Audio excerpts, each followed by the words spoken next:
Entonces, profe, ¿qué es la estética? ¿A qué se dedica usted? Eh, a ver, la estética es una palabra de origen griego, ¿no es cierto?, que significa percepción, sensación, emoción. Bueno, es todo cuanto podemos apreciar del mundo, conocer del mundo de un modo distinto que pudiera ser la intelección, si tú quieres, ¿ah? El simple pensar o el racionalizar el mundo, ¿no es cierto? Conceptualmente, por ejemplo.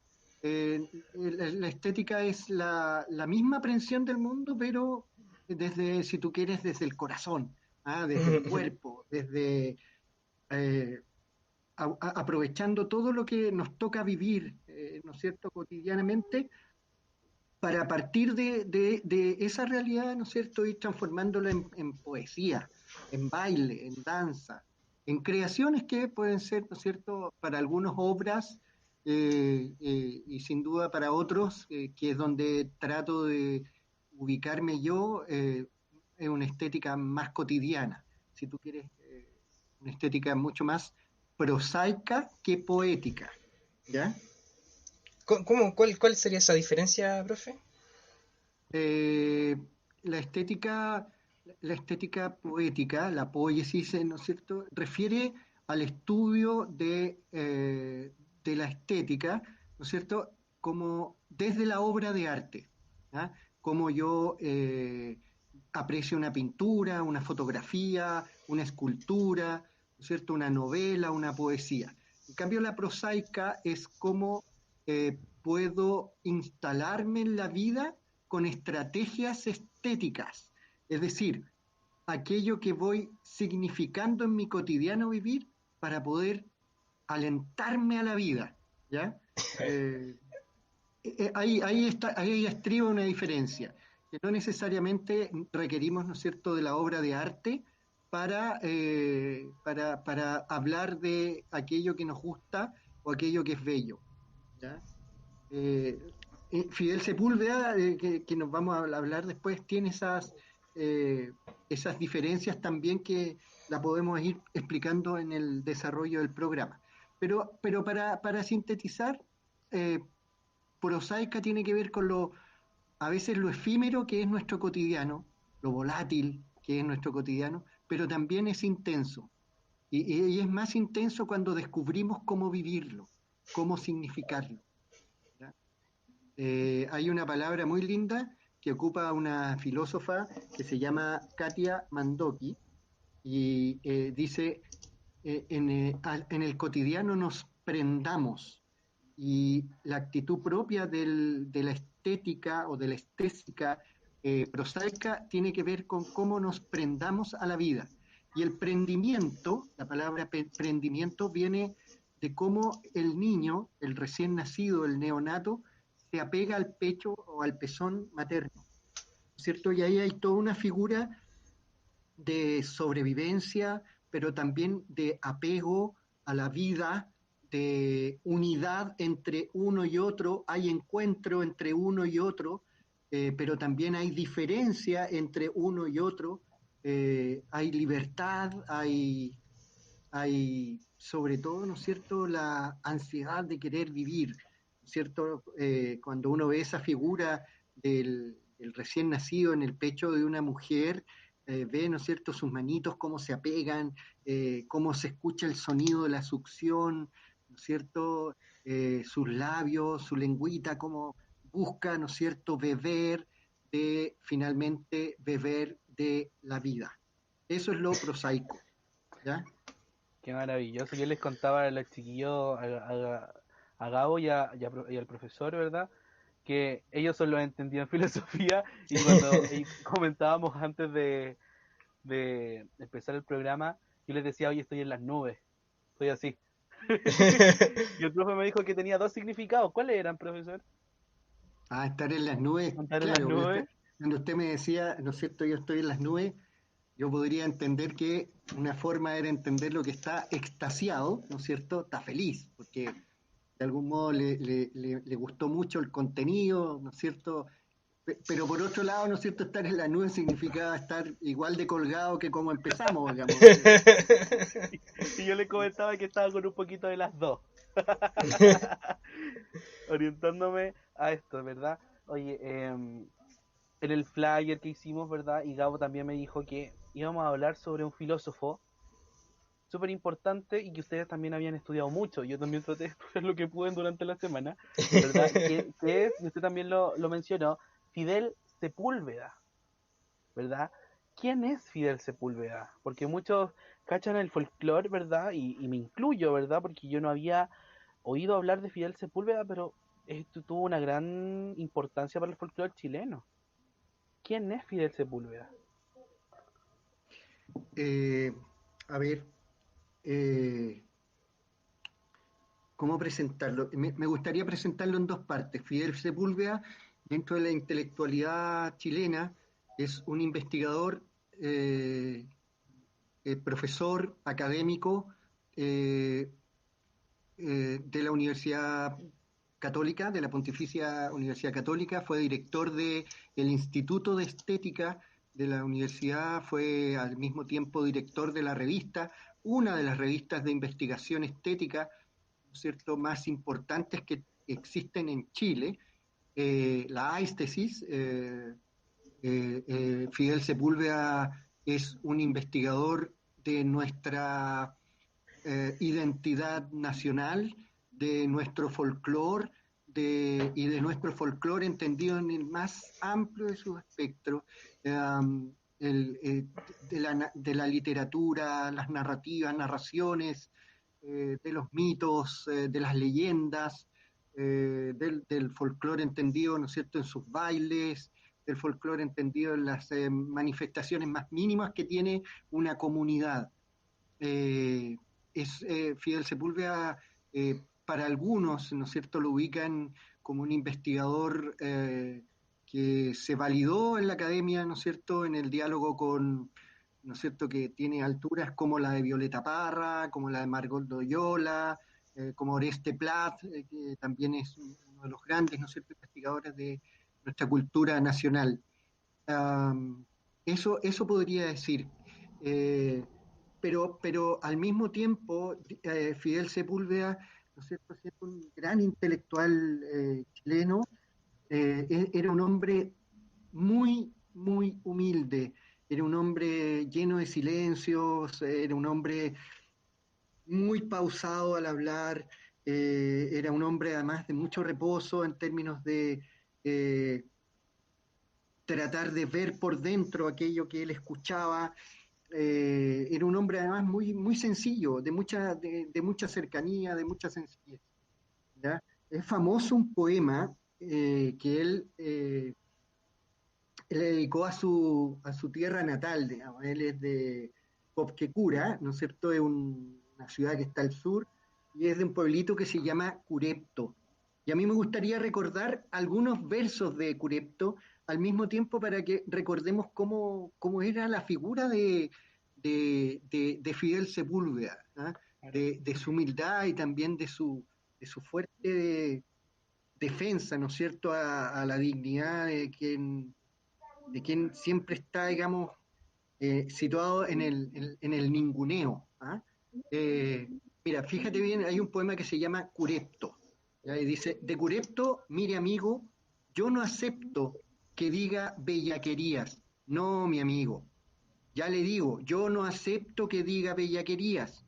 Es Curepto, en mi concepto, una muy digna persona, con dignidad, ¿me entiende? Eso, todo y nada menos mi concepto de Curepto. Que ahora esté arruinado, que ahora esté envejecido, bueno, los años, lo sufrido, pero le queda su casa, sus casas, y le queda su dignidad. Ah, ¿e insiste usted, mi querido amigo, en verlo como arruinado?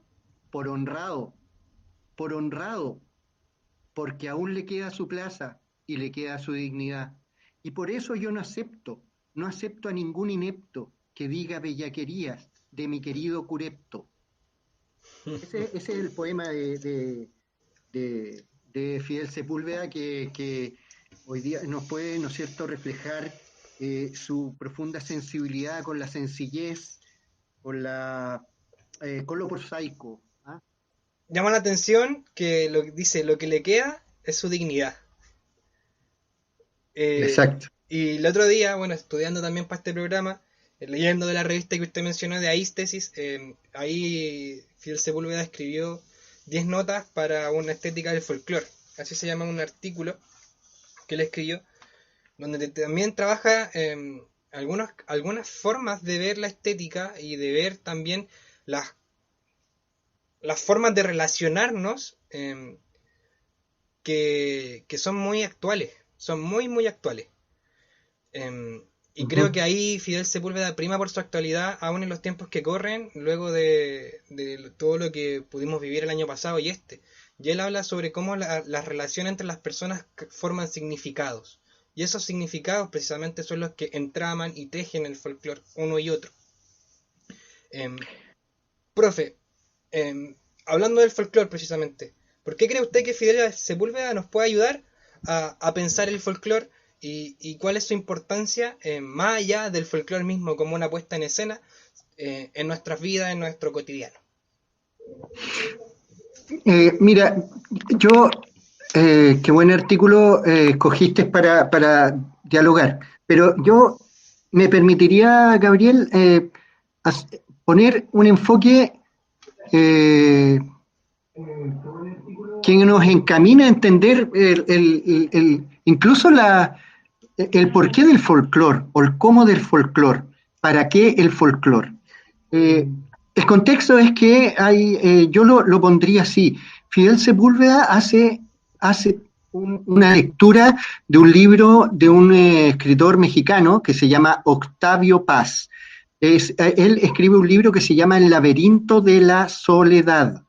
Y el laberinto de la soledad es una reflexión muy sentida, muy profunda, muy delicada tal vez, ¿no es cierto?, de la identidad o de una pregunta: ¿qué identidad del latinoamericano? Y a propósito de ¿qué identidad del latinoamericano?, ¿no es cierto?, Fidel Sepúlveda dice: mira, pareciera ser que nosotros vivimos nuestra identidad desde una noción o desde una estructura o desde un mecanismo que se llama el ninguneo. Es decir, de algún modo, ¿no es cierto?, vamos sintiendo que nuestro nombre se vuelve nada, ¿ya? Ese es como el ninguneo. Entonces, finalmente, ¿no es cierto?, el ser chileno, el ser argentino, el ser brasileño, es siempre una tensión de estar siendo, pero respecto de qué. Y pareciera ser que ese respecto de qué tiene que ver con la entrada de los medios de comunicación, ¿no es cierto?, que de algún modo van perfilando un modo de ser, ¿no es cierto?, y un modo de hacer que va desdiciendo de lo que hacemos, de lo que somos, de lo que nos identifica. Entonces, en esa tensión es donde el folclore requiere o reviste, ¿no es cierto?, una importancia tremenda en esta búsqueda, primero, ¿no es cierto?, de superar esta crisis, ¿no es cierto?, del ninguneo, para poder entrar en una lógica más de reconocimiento. Pero ese reconocimiento, ¿no es cierto?, no es una lucha, ¿no es cierto?, o una dialéctica o una pelea, digamos, permanente en contra de esa cultura, ¿no es cierto?, que nos arrasa o que nos arrolla, digamos, sino que es un reconocimiento de nuestro propio quehacer, de nuestra propia vida.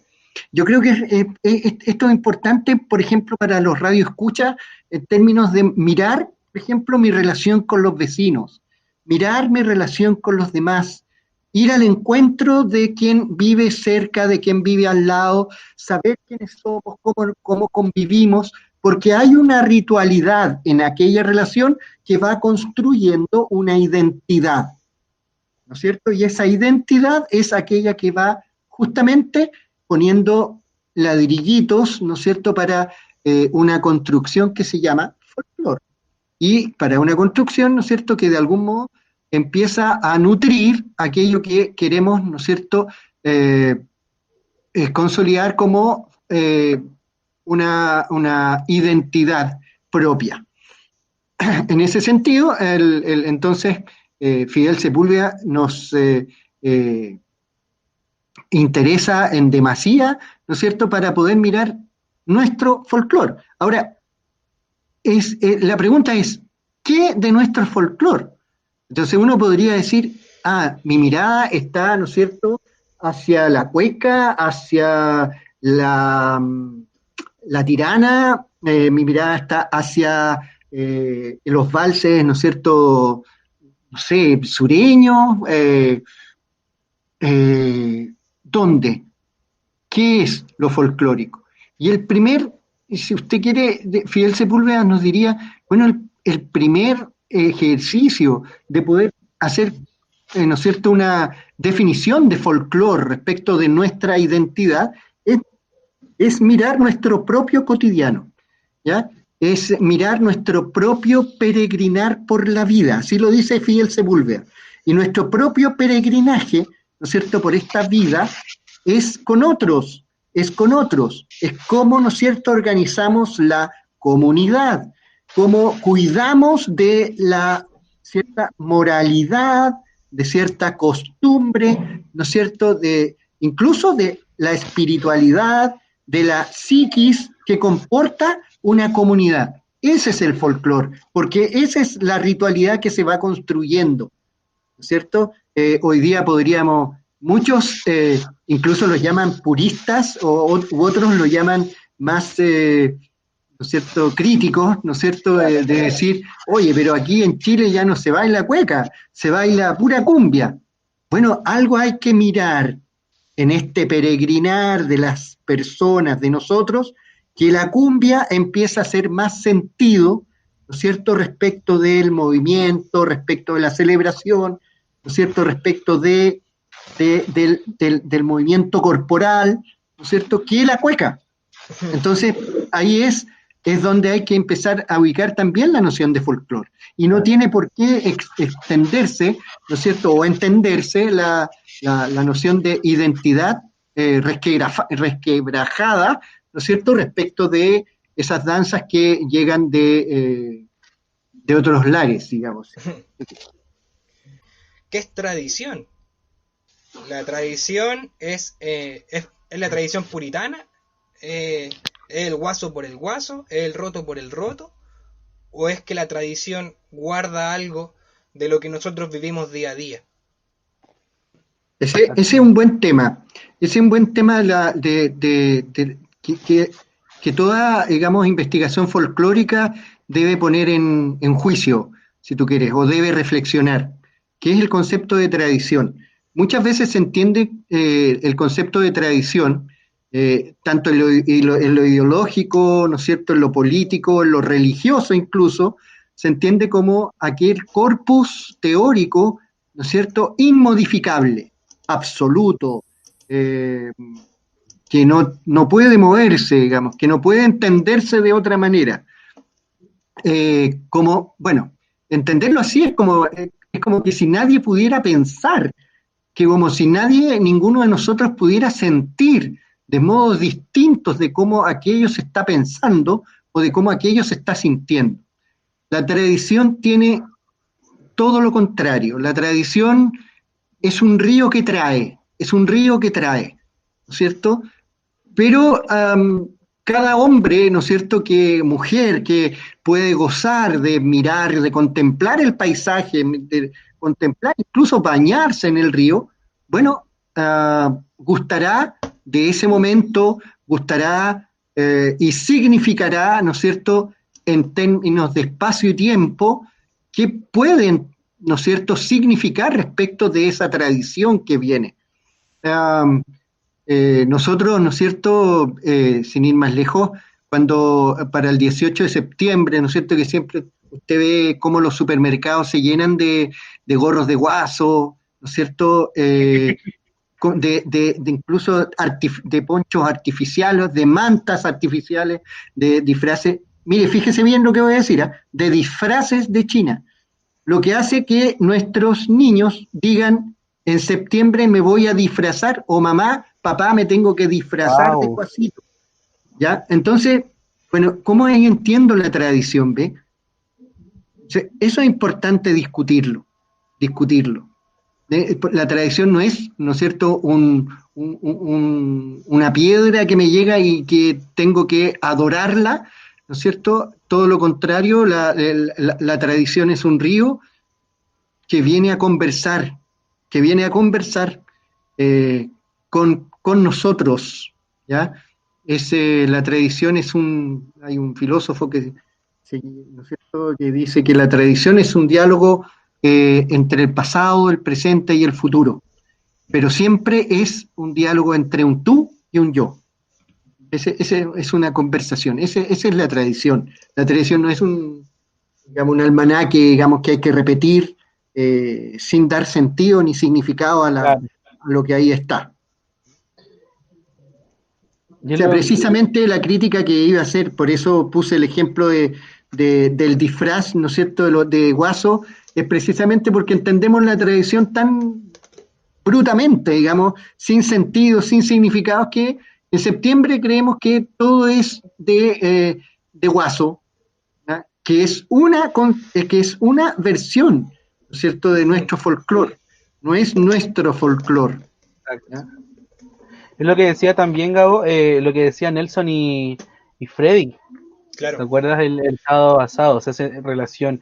Oye, como tú me decías, Gabo, por interno, que recordáramos la frase de Margot, yo soy ese árbol. Ella decía que ella era aquel árbol, ¿verdad? Gabo, que tenía algo que agregar a esa frase, más que cosa que Eh, decía la Margot.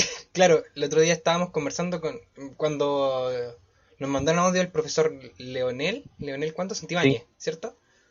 Olivares. Olivares, perdón, me confundí con un cura.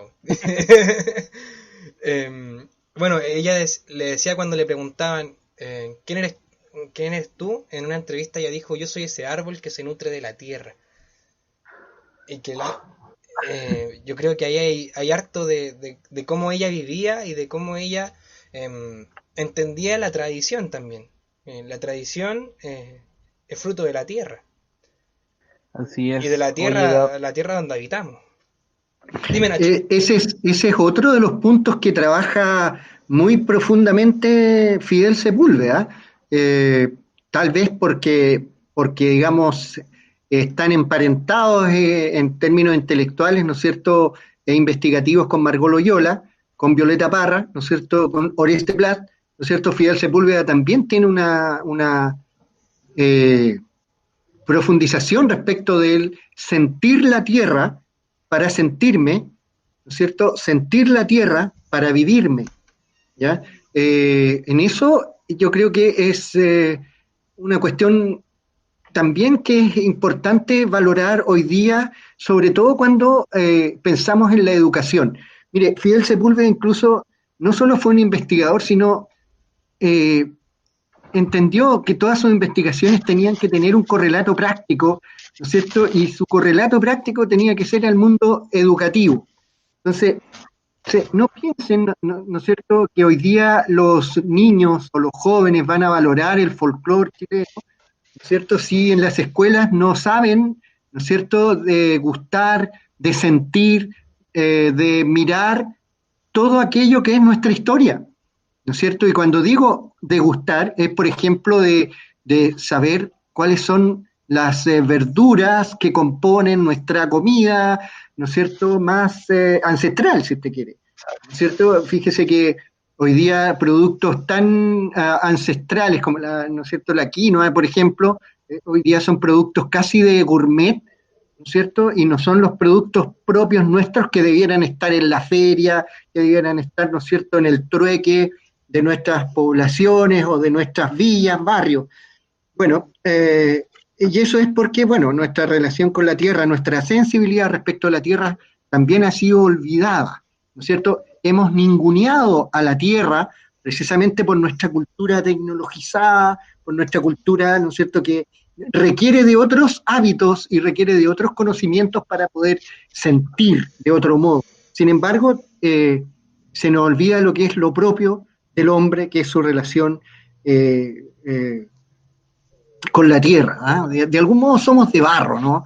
Eh, en ese sentido. También expresión de Fidel Sepúlveda, por si acaso. Ahí me hiciste acordar a propósito de algunas investigaciones de Fidel Sepúlveda respecto de la relación con la tierra, y es sobre Gabriela Mistral. Gabriela Mistral tiene un texto que publicó la Universidad de Valparaíso. Bueno, la editorial Andrés Bello lo publicó antes, que se llama Pedagogía y Niño. El actual se llama Escritos Pedagógicos. Y hay ahí una reflexión bastante interesante a propósito del saber educar la relación con la tierra.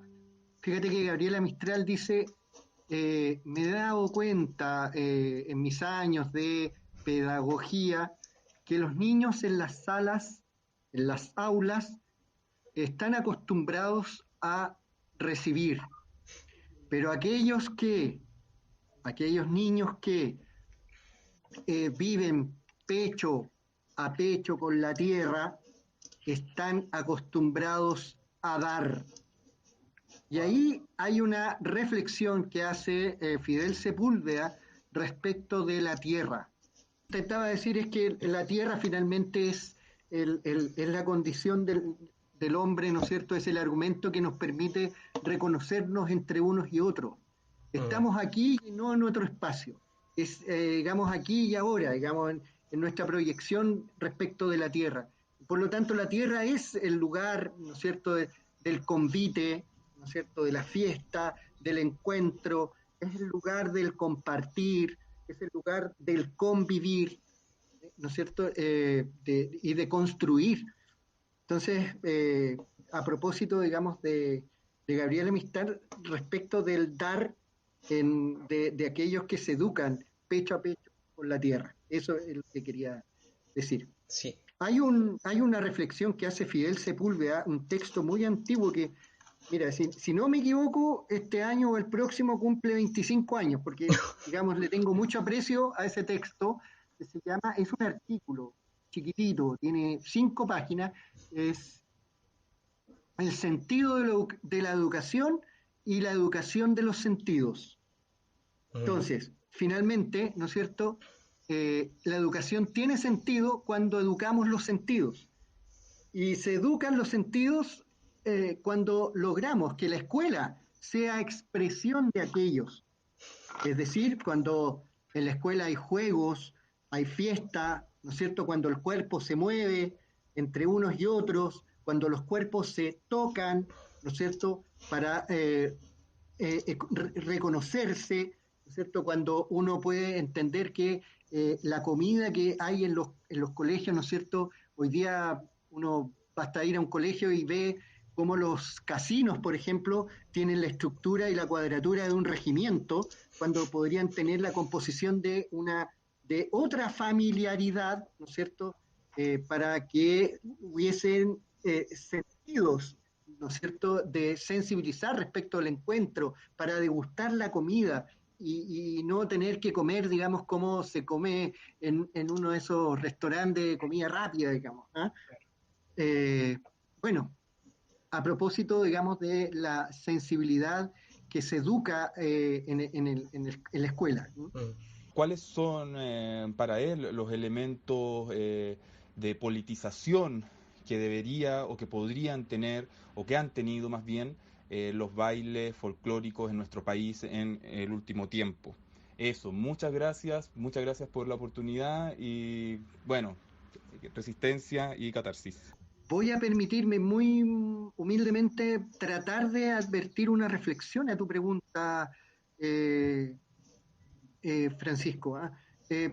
Yo creo que todo baile es una expresión de algún modo de resistencia y por lo tanto es de resistencia política.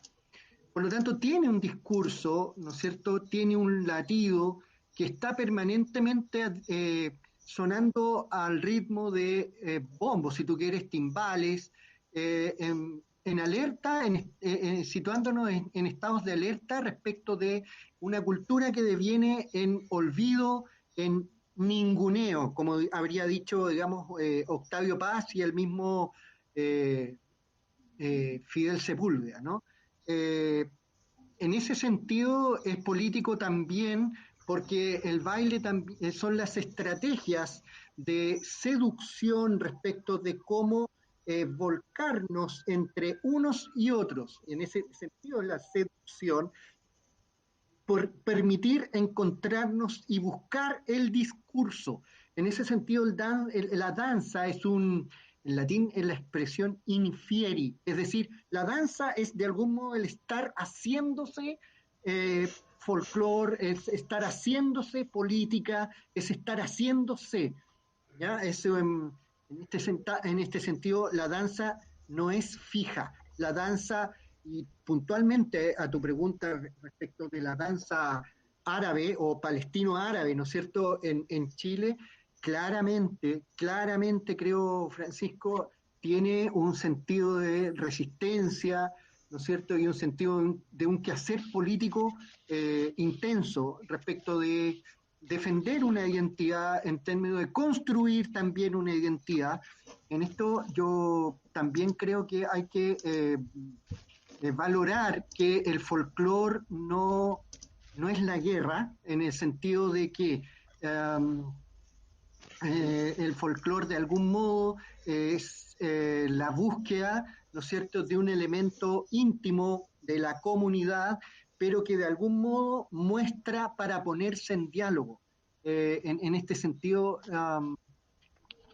mostrar para dialogar es de algún modo entrar en una relación de intersubjetividad crítica, es decir, no solo mostrar para que me escuchen, sino que de algún modo quienes te escuchamos, quienes vemos esa danza en este sentido árabe-palestino, de algún modo, ¿no es cierto?, tenemos que hacernos la pregunta respecto de la convivencia, tenemos que hacernos la pregunta respecto de cómo encontrar en eso que está ahí delante de mí algún rastro en mi rostro, ¿no es cierto?, respecto de los puntos en común que pudieran, ¿no es cierto?, situarnos en una especie de convivencia comunitaria o de convivencia grupal. Y en ese sentido, insisto, es claramente la danza, el folclore, ¿no es cierto?, de otras identidades, tiene que un fuerte sentido de resistencia y de política, digamos, como ejercicio fundamental de estar cuestionando, preguntando por una cuestión que se llama hoy día interculturalidad, si tú quieres. Quisiera agregar algo más. Hoy día las identidades, a propósito de tu concepto, ¿no es cierto?, plurinacional, las identidades no pueden intentar sobrepasar unas entre otras. Yo creo que hay un denominador común por el cual resistir hoy día, y tiene que ver, ¿no es cierto?, con cómo aquello que se llama neoliberalismo ha tratado de arrasar con todas las identidades para tratar de homogenizar conductas. Y en ese sentido es donde bien vale la pena reforzar la diversidad identitaria cultural. En ese sentido, bien vale la pena reforzar, ¿no es cierto?, la llegada de personas de distintas nacionalidades y que pueden construir un entramado riquísimo respecto de la diferencia en ¿no es cierto?, la diferencia en la tierra. Entonces, de algún modo, las identidades nos ayudan a mirarnos otra vez, y eso significa tradición, mirarnos otra vez, en permanente movimiento, obviamente. Estoy, no sé, yo creo que es importante seguir profundizando ahora, ¿no es cierto?, la figura de Fidel Sepúlveda, también como un investigador en el folclore, pero también en el cuento y en la leyenda chilena, ¿ya? Es importante reconocer que hay figuras literarias que nos pueden ayudar a encontrar esa figura entre los vecinos, en el barrio, en la calle, ¿no es cierto? Incluso cuando uno camina la ciudad, camina la urbe o camina en el campo, va encontrando el personaje, va encontrando el modo de darse, ¿no es cierto?, con los demás, con los otros. Y en esas figuras, ¿no es cierto?, arquetípicas tal vez, poder también encontrando, más allá de esa identidad ladrillesca, ¿no es cierto?, es, absoluta, ¿no es cierto?, y poco flexible, encontrar esa identidad que nos encuentra, ¿ah? Que nos permite sintonizar, como una expresión de arte. Pero fíjate bien en esto, a propósito de la estética cotidiana y prosaica. Sentirnos chilenos también con la gente que sufre. Sentirnos chilenos también con aquellos que están organizando ollas comunes, por ejemplo. Yes. En ese sentido, mira, la olla común, la olla común es una expresión de la estética prosaica. Es decir, uno, es la organización de la comunidad. Dos, es la organización, ¿no es cierto?, de los unos con otros, más allá de las diferencias, ¿no es cierto? Y porque hay diferencias, hay puntos que coinciden y puntos en común. Ese es el arte del que debemos hablar. Si hay un espíritu que encarnar, bueno, ahí está un ejercicio, ¿no es cierto?, práctico, si tú quieres, de cómo entender la estética. La olla común, ¿no es cierto?, que no solamente es, ¿no es cierto?, la alegría del convivir, sino que es una forma de resistir el hambre. Y es una forma al mismo tiempo, es una forma creativa de entender políticamente la economía. Si usted se da cuenta, no es solo una resistencia entonces, sino es la resistencia creativa de entender que la economía también es compartir, que también es dar, ¿ya? Y no como lo entienden, ¿no es cierto?, los economistas, ¿no es cierto?, de alto grado, de alto renombre, ¿cierto?, que es solamente para distribuir para unos pocos, ¿ya? En ese sentido, el folclore también es importante. A propósito de arte, ¿no es cierto?, como forma de sentir la vida, Fidel Sepúlveda tenía expresiones tan profundas como, por ejemplo, decir si de algún arte se puede hablar como de verdadera encarnación del espíritu humano, como búsqueda de su ser, ¿no es cierto?, como búsqueda de su hacer en el encuentro consigo mismo, con los demás, con los otros, con lo otro, más allá del tiempo, más allá del espacio, pero en este tiempo, pero en este espacio, en un diálogo permanente, ese arte es el que debemos llamar folclore. Esa es la idea central de la investigación folclórica de Fidel Sepúlveda.